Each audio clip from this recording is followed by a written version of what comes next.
Hello everyone, I am Amarnath Anand, BTech from IIT Delhi. और आज का ये जो वीडियो है, this is for all those students who are going to appear in JEE advance 2020।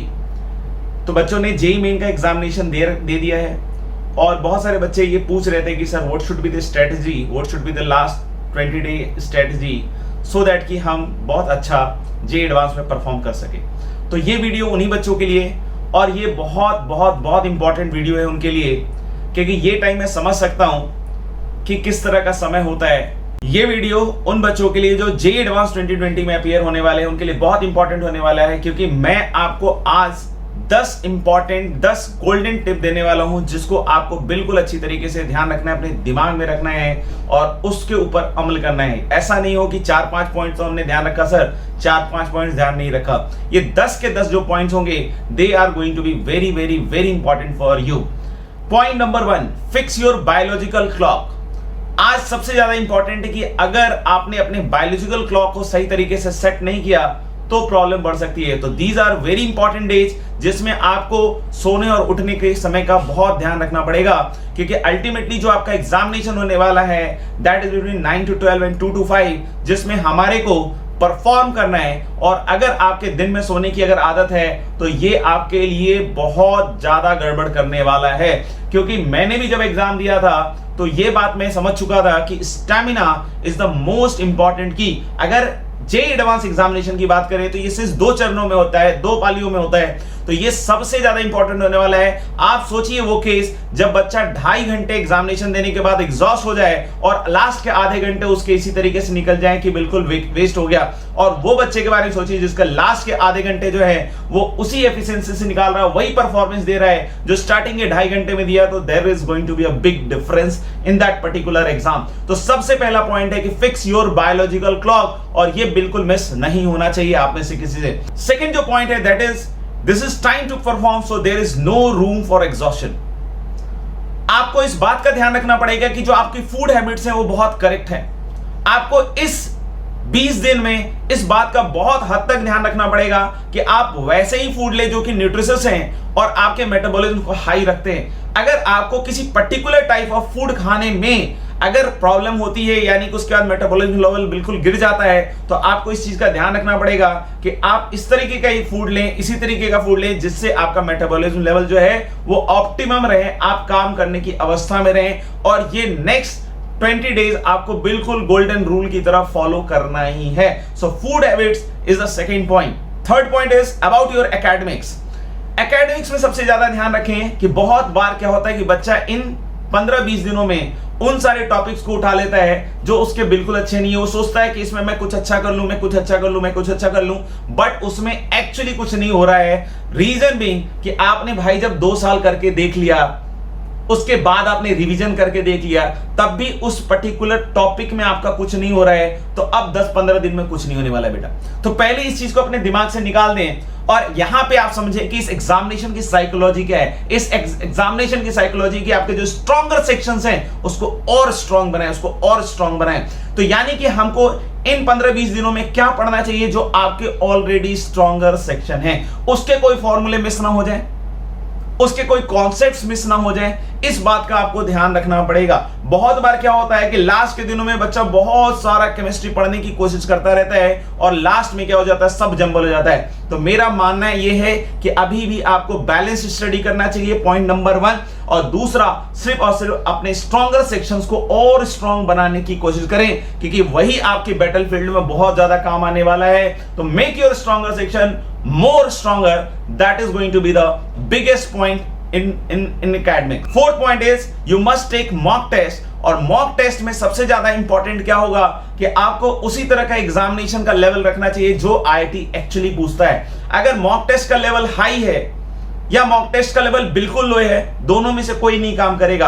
आपको जे level पे डील करना पड़ेगा। अगर आप किसी इंस्टीट्यूट के साथ जुड़े हुए हैं तो दैट इज गुड कि आप उसके मॉक टेस्ट कर सकते हैं, लेकिन कोशिश कीजिए कि आप कम से कम लास्ट 4 इयर्स के जे एडवांस के जो पेपर्स हैं वो जरूर करें। मतलब मेरा रिकमेंडेशन ये है कि आप लास्ट 4 इयर्स के जो जे एडवांस के पेपर हुए हैं, पेपर 1 और पेपर 2, बिल्कुल उसी तरीके से दें ऑन अ सिंगल डे, 9 से 12 और 2 से 5 के बीच में। तो इस चीज का बहुत ज्यादा आप ध्यान रखें। आप अपने स्केड्यूल को इसलिए ऐसे बना लें कि 2019 का पेपर पर्टिकुलर डेट 2 पाली, फिर इसी तरीके से 2018 का पेपर, 17 का पेपर, 16 का पेपर। किसी को लगता है कि मैंने ये सारी चीजें करी हुई हैं, फिर भी आपको करने में कोई हर्ज नहीं है, आपको उसको दोबारा करना चाहिए, ये मैंडेटरी है। तो इस चीज का अपन ध्यान रखें। 5th पॉइंट इज कि ऑन एन एवरेज आप ऐसा नहीं करें कि आप हर दिन टेस्ट दे रहे हो, बिल्कुल नहीं करें ऐसा, ठीक है, या 2 दिन में टेस्ट दे रहे हैं। You can follow a golden rule, 3 day 1 test, 3 day 1 test. तो इस चीज का अपन ध्यान रखें कि 3 डे में एक दिन अपन निश्चित कर लें कि इस दिन 2 पारियों में हम टेस्ट देने वाले हैं और बिल्कुल फुल स्टेमिना से, जैसे आईआईटी का टेस्ट देने वाले हैं, बिल्कुल उसी तरीके से हम लोग को उस पे काम करना है। और मॉक टेस्ट आपके लिए बहुत बड़ा आपका चेंज लेकर आने वाला है। तो ये बिल्कुल ध्यान रखें कि अभी टेस्ट करेंगे, बहुत ज्यादा नहीं करेंगे, गोल्डन रूल को फॉलो करेंगे, 3 दिन 1 टेस्ट का ध्यान हमेशा रखेंगे। Point number 6 is control your nerves. सबसे इंपॉर्टेंट है आज की डेट में। बहुत बार क्या होता है कि हम फ्यूचर सोचने लगते हैं कि अगर ये रिजल्ट नहीं आया, अगर ऐसा कुछ हो गया या वैसा कुछ हो गया, मैंने ये गड़बड़ की थी तब। तो ये समय बेटा इन सब चीजों को सोचने का बिल्कुल नहीं है। अपने दिमाग से ये सारी बातें जो हैं वो निकाल दीजिए। आप अभी अपने आप को पूरी तरीके से फोकस कीजिए कि किस तरीके से आपको ये एग्जामिनेशन क्रैक करना है। तो कंट्रोल योर नर्व्स। और इसके लिए सबसे इंपॉर्टेंट है कि ना पास्ट के बारे में सोचें, ना फ्यूचर के बारे में सोचें। जो कर रहे हैं उसमें इतना फोकस डालें, इतना फोकस डालें, इतना फोकस डालें कि वो सारी चीजें जो है आपकी वो ठीक हो जाए। तो ये सबसे ज्यादा इंपॉर्टेंट है। हालांकि मैंने जे मेन के लिए भी एक वीडियो बनाया था, तो आप चाहें तो जे मेन के वीडियो को भी देख सकते हैं, सो दैट कि आपको कुछ एडिशनल एक्स्ट्रा मिले।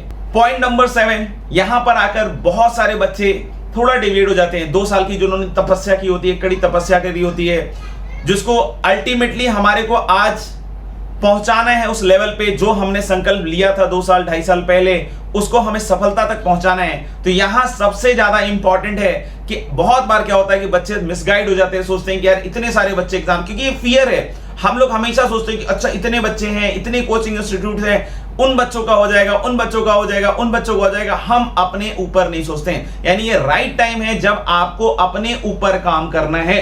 तो यानी आपको सबसे पहले ये समझना पड़ेगा कि आपको भाई एक ही सीट चाहिए। You need only 1 seat in ITs. तो ये सबसे ज्यादा इंपॉर्टेंट है कि आप सिर्फ अपने बारे में सोचें। अगर आपको कोई प्रॉब्लम हो रही है तो उस चीज को फाइंड आउट करें कि क्या ऐसी रीजन है। मेडिटेशन कर सकते हैं आप, डीप ब्रीदिंग कर सकते हैं, ये सारी टेक्निक्स को यूज कर सकते हैं सो दैट कि आप अपने कंट्रोल में रहें। Point number 8 is going to be no last day rush. बहुत बार क्या होता है कि जे एडवांस के एग्जामिनेशन के एक दिन पहले हम चाहते हैं ये कर दें, वो कर दें, ये हो जाए, ये वाली चीजें पेंडिंग थी, अच्छा ये उठा लेते हैं। बेटा ये बिल्कुल नहीं करें।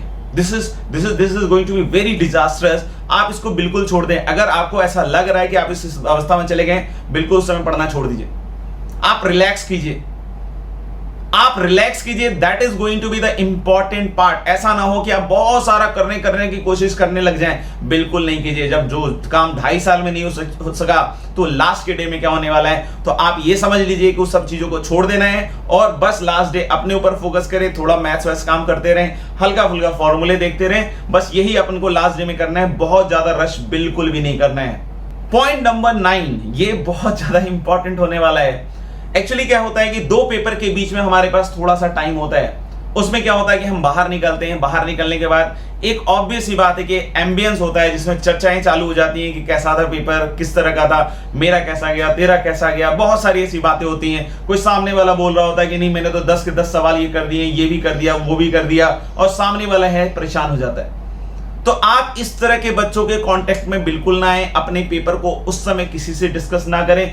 ज्यादा उस पेपर के बारे में सोचने का कोई पॉइंट नहीं है। मैं ये एक किस्सा सुना सकता हूं जो मेरे साथ हुआ था।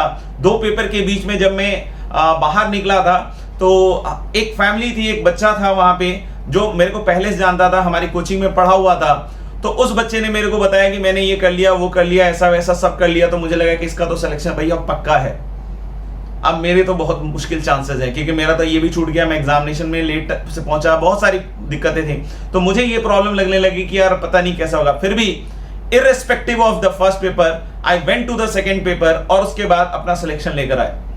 बाद में मुझे पता चला एक फैमिली फंक्शन में कि उस बच्चे का IIT में नहीं हुआ। तो ऐसे बहुत सारे लोग हो सकते हैं जो आपको उस दिन कुछ भी मिसगाइड करेंगे, तो आप उन सब चीजों में नहीं पड़े। यानी कि सबसे इंपॉर्टेंट रूल ये होने वाला है कि बिटवीन द टू पेपर्स आप बिल्कुल किसी से बात नहीं करेंगे, कोई भी बात नहीं करेंगे। अगर आपका पहला पेपर कितना भी अच्छा हुआ हो, कितना भी खराब हुआ हो, कैसा भी हुआ हो, आप नेक्स्ट पॉइंट समझिए कि दोनों पेपर में कोई रिलेशन नहीं है कि अगर पहला पेपर खराब हुआ तो इट डज नॉट मीन कि सेकंड पेपर खराब होगा।